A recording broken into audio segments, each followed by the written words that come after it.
ನಮಸ್ಕಾರ ವೀಕ್ಷಕರೇ. ತಾವರೆ ಹೂವು ಎಲ್ಲರೂ ನೋಡಿರುವ ಹೂವು. ಈ ತಾವರೆ ಹೂವು ಭಾರತೀಯ ಸಂಸ್ಕೃತಿ, ಧರ್ಮ ಮತ್ತು ಪರಂಪರೆಯಲ್ಲಿ ಅತ್ಯಂತ ಪವಿತ್ರವಾದ ಸ್ಥಾನವನ್ನು ಹೊಂದಿದೆ. ಇದನ್ನು ಭಾರತದ ರಾಷ್ಟ್ರೀಯ ಪುಷ್ಪ ಎಂದು ಗೌರವಿಸಲಾಗುತ್ತದೆ. ತಾವರೆ ಹೂವಿನ ಮಹತ್ವ ನೋಡುವುದಾದರೆ, ಹಿಂದೂ ಧರ್ಮದಲ್ಲಿ ಲಕ್ಷ್ಮೀದೇವಿ, ಸರಸ್ವತಿ ಮತ್ತು ಬ್ರಹ್ಮದೇವರಿಗೆ ತಾವರೆ ಹೂವು ಒಂದು ಆಸನವಾಗಿದೆ. ತಾವರೆ ಹೂವು ಪವಿತ್ರತೆಯ ಸಂಕೇತ ಏನೆಂದರೆ, ಕೆಸರಿನಲ್ಲಿ ಹುಟ್ಟಿದರೂ ಕೆಸರು ಅಂಟಿಸಿಕೊಳ್ಳದ ಶುಭ್ರವಾಗಿ ಅರಳುವ ತಾವರೆ. ಇದರ ಅರ್ಥ ಏನಂತಂದರೆ, ಮನುಷ್ಯ ಪ್ರಪಂಚದಲ್ಲಿ ಲೌಕಿಕ ಜಗತ್ತಿನ ಮಾಯೆಗಳಿಗೆ ಸಿಲುಕದೆ ಪವಿತ್ರವಾಗಿರಬೇಕು, ಒಳ್ಳೆಯ ಗುಣಗಳು ಬೆಳೆಸಿಕೊಳ್ಳಬೇಕು.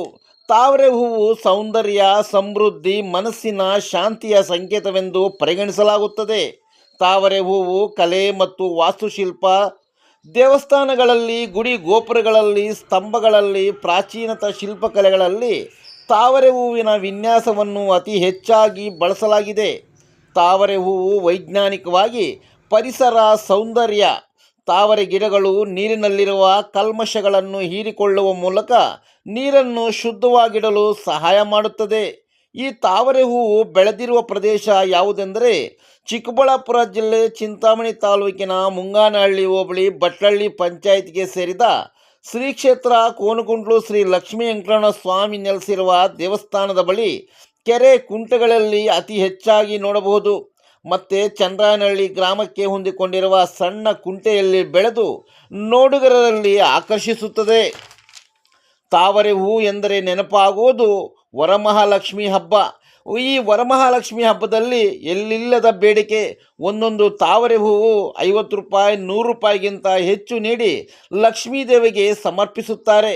ವರಮಹಾಲಕ್ಷ್ಮೀ ದೇವಿಯನ್ನು ಅಲಂಕಾರ ಮಾಡುವಾಗ ಪೂಜಾ ಮಂಟಪಕ್ಕೆ ಅತಿ ಹೆಚ್ಚಾಗಿ ಈ ತಾವರೆ ಹೂವನ್ನು ಬಳಸುತ್ತಾರೆ.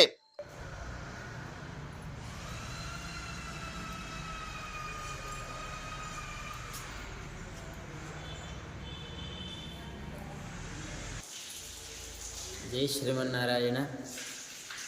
ನಾವು ಶ್ರೀ ಕ್ಷೇತ್ರದ ಕೋನಕುಂಟ್ಲು ಲಕ್ಷ್ಮೀ ವೆಂಕಟರಮಣ ಸ್ವಾಮಿ ಹಾಗೂ ಉದ್ಭವ ರೂಪದಲ್ಲಿರುವಂತಹ ಲಕ್ಷ್ಮೀ ನರಸಿಂಹಸ್ವಾಮಿಯವರ ದೇವಸ್ಥಾನದ ಪ್ರಧಾನ ಅರ್ಚಕರು. ಅನಂತಶಯನಾಚಾರ್ಯ ಅಂತ ನಮ್ಮ ಹೆಸರು. ಎಲ್ಲ ವೀಕ್ಷಕರಿಗೂ ಭಕ್ತ ಮಹಾಶಯರಿಗೂ ತಾವರೆ ಹೂವಿನ ಒಂದು ವಿಶೇಷತೆಯನ್ನು ತಿಳಿಸ್ತಾ ಇದ್ದೀವಿ. ತಾವರೆ ಹೂವಿನ ವಿಶೇಷತೆ ಏನಪ್ಪ ಅಂದರೆ, ನಮಗೆ ಎಷ್ಟೋ ರೀತಿಯಾಗಿರುವಂತಹ ಹೂಗಳನ್ನು ನೋಡ್ತಿದ್ದೀವಿ. ಅದರಲ್ಲಿ ತುಂಬ ವಿಶೇಷವಾಗಿರುವಂಥ ಹೂವು, ಸ್ವಾಮಿಗೆ ಪ್ರೀತಿ ಪಾತ್ರ ಆಗಿರುವಂಥ ಹೂವು ಅಂದರೆ ತಾವರೆ ಹೂವು. ಅದು ಮಹಾವಿಷ್ಣುವಿಗೆ ತುಂಬ ಪ್ರೀತಿ ಪಾತ್ರವಾಗಿರುವಂಥ ಹೂವು. ಅಂತಹ ಕೆರೆಗಳಲ್ಲಿ ಅದು ಉದ್ಭವ ಆಗುತ್ತೆ. ರಾತ್ರಿಯೆಲ್ಲ ಪೂರ್ಣವಾಗಿ ಅದು ಮುಚ್ಚಿಕೊಂಡಿರುತ್ತದೆ ಆ ಹೂವು. ಬೆಳಗ್ಗೆ ಎದ್ದರೆ ಒಂದು ಸೂರ್ಯನ ಕಾಂತಿಗೆ ಅದು ವಿಕಸಿಸುತ್ತದೆ. ಅಂತಹ ವಿಶೇಷವಾಗಿರುವಂಥ ಹೂವು ತಾವರೆ ಹೂವು. ಮತ್ತು ಎಂತಹ ಕೆಸರಿನಲ್ಲಿದ್ದರೂ ಕೂಡ ಅದು ತುಂಬ ವಿಶೇಷವಾಗಿರುವಂತಹ ಒಂದು ಕಳೆಯನ್ನು, ಸುಂದರವಾಗಿರುವ ರೂಪವನ್ನು ಕೊಡುವಂಥ ಹೂವು ತಾವರೆ ಹೂವು. ಮತ್ತು ಸೃಷ್ಟಿಯಾದ ನಂತರ ಮಹಾವಿಷ್ಣು ಒಂದು ನಾಭಿಯಿಂದ ಉದ್ಭವವಾಗಿರುವಂತಹ ಹೂವು ತಾವರೆ ಹೂವು.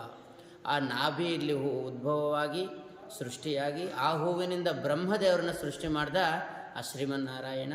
ಅಂತಹ ವಿಶೇಷವಾಗಿರುವಂಥ ಹೂವು ತಾವರೆ ಹೂವು. ಈ ಹೂವನ್ನು ವಿಶೇಷವಾಗಿರುವಂಥ ಸೇವೆಗಳಿಗೆ ನಾವು ಉಪಯೋಗಿಸ್ತೀವಿ. ಮುಖ್ಯವಾಗಿ ಲಕ್ಷ್ಮಿಗೆ, ಮಹಾಲಕ್ಷ್ಮಿಗೆ ತುಂಬ ಪ್ರೀತಿ ಪಾತ್ರವಾಗಿರುವಂಥ ಹೂವು ಈ ಕಮಲ ಹೂವು ಅಂತ ನಾವು ಹೇಳಲಾಗುತ್ತದೆ.